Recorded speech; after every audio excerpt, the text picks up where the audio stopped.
Toujours en Chine, 7642 documents et des objets historiques datant du massacre de Nanjing ont été dévoilés, collectés dans 14 pays servent de rappel des atrocités de l'histoire.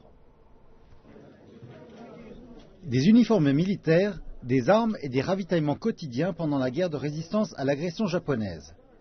7642 documents et des objets historiques du massacre de Nanjing ont été dévoilés lundi à Nanjing. Auparavant, nos collections se concentraient sur le massacre de Nanjing. Elles s'élargissent à présent à la victoire de la guerre de résistance contre l'agression japonaise et la guerre mondiale antifasciste. C'est pourquoi nous avons cette fois-ci des preuves venant des États-Unis, du Royaume-Uni et de l'Union soviétique. Les preuves peuvent être classées en 3 catégories: les objets historiques, les témoignages audio et vidéo et les récits de témoins.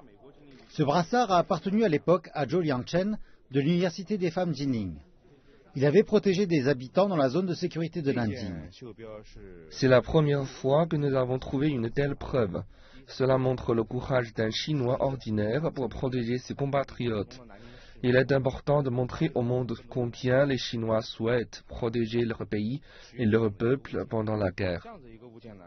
En plus, des collectionneurs étrangers ont aussi contribué aux preuves. J'ai cherché ces objets sur l'Internet, les ai sélectionnés et ai participé aux enchères pour chacun d'entre eux, et ce pour plusieurs milliers d'articles en ligne. C'est un travail laborieux mais qui en vaut la peine. Collecter les preuves historiques a demandé les efforts de 9 équipes réparties dans plus de 60 villes, exhumant les vestiges de l'histoire pour le public.